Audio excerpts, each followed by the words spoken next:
এই তো মাত্র কয়েকদিন হলো বিবারিয়ার এক ময়নার গল্প কাহিনী শেষ হতে না হতেই আরেক ময়নার খবর এসে গেল। প্রিয় দর্শক, ময়মনসিংহের ভালুকার সেই আলোচিত ঘটনা এখন শুনবেন। অবশেষে সব বেরিয়ে আসলো। ভিডিওর শুরুতেই আপনাদেরকে ছবিগুলো পরিচিত করিয়ে দিই। উপরের ছবিটা হচ্ছে রফিকুল ইসলাম, যিনি তার স্ত্রী সন্তানদের হারিয়েছেন। নিচের জন হচ্ছে রফিকুল ইসলামেরই আপন ছোট ভাই, তার নাম নজরুল ইসলাম। যে ভাইয়ের জন্য আমি 40,000 টাকা ধার করে সেই ভাইকে আমি জেল থেকে মুক্ত করলাম, আমার নিজের বাসায় তাকে আশ্রয় দিলাম, সেই ভাই আমার স্ত্রী সন্তানদের এভাবেই শেষ করে দিল, কেঁদে কেঁদে বলছিলেন রফিকুল ইসলাম। প্রিয় দর্শক, এবার চিন্তা করুন, এমন একজন ভাইয়ের সাথে কিভাবে এমন একটি কাজ সে করতে পারল। তাহলে শুনুন এবার পুরো কাহিনী। ভালুকা শহরের পনাশাইল এলাকায় একটি ভাড়া বাসায় থাকতেন রফিকুল ইসলাম।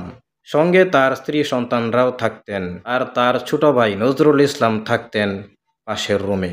এই যে এখন যে ঘটনাটি ঘটেছে, এরকম একটি ঘটনারই আসামি হয়ে নজরুল ইসলাম থাকতেন জেলখানায়। তখন রফিকুল ইসলাম তার ভাই 40,000 টাকা ধার করে তাকে জেল থেকে মুক্ত করে এনে তার বাসায় আশ্রয় দিয়েছিলেন, যেন ছোট ভাই ভালো একটি জীবন ফিরে পায়। কারণ ভাই তো ভাইয়ের জন্যই এতটুকু তো করতেই পারে। কিন্তু হায় আফসোস, মাঝে মাঝে নজরুলের সাথে, অর্থাৎ রফিকুল ইসলামের স্ত্রী অর্থাৎ নজরুলের ভাবির সাথে মাঝে মাঝে খাবার নিয়ে, রান্না বান্না নিয়ে ঝগড়া হতো। এইটুকুই ছিল সমস্যা। এটা রফিকুল ইসলাম জানতেন, কারণ এটা তিনি ছোটোখাটো বিষয়েই ধরে নিতেন, হয়তো কোনো একদিন ঠিক হয়ে যাবে। যাই হোক, ঘটনার আগের দিন রাত্রে রফিকুল ইসলাম ছিলেন ডিউটিতে। রফিকুল কিন্তু একটি মেইলে কাজ করেন। রাত যখন 10:30 বাজে, তখন তার স্ত্রীর ফোনে রফিকুল ফোন দিচ্ছে, ফোন বন্ধ পাচ্ছে। তখন তার ভাই নজরুল ইসলামের ফোনে ফোন দেওয়ার পর তার স্ত্রীর সঙ্গে ভালোভাবেই কথা বললেন। সব কিছুই স্বাভাবিক মনে হচ্ছিল, কিন্তু সকালে এসে দেখেন গেট তালাবদ্ধ। তখন রফিকুল চিন্তায় পড়ে গেলেন, কি করা যায়।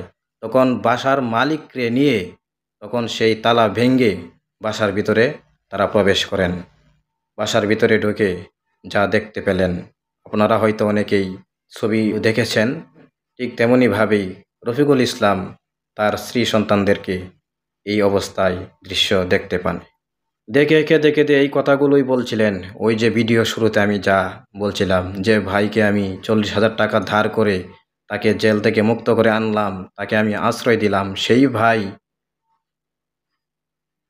আমার সঙ্গে এই কাজ করলো, আমার লাইফটাই শেষ করে দিল। এভাবেই রফিকুলের কান্না ভেসে আসছিল সাংবাদিকদের সামনে। তো প্রিয় দর্শক, এটাই ছিল মূল ঘটনা। তো আমি বলতে চাই, মানুষ চিনতে ভুল করলে জীবনে সর্বনাশ হয়ে যায়। আস্থা, ভালোবাসা, মানবিকতা, বিশ্বাস মুহূর্তেই সব কিছু ধ্বংস হয়ে যায়। সবচেয়ে বড় আফসোসের বিষয় হচ্ছে, এমন একজন ভাইয়ের সাথে ভাই এই কাজটা করতে পারল। এই ঘটনার বিচার হওয়া উচিত অতি দ্রুতর মধ্যে। 3টা নিষ্পাপ প্রাণ এভাবেই শেষ করে দিল।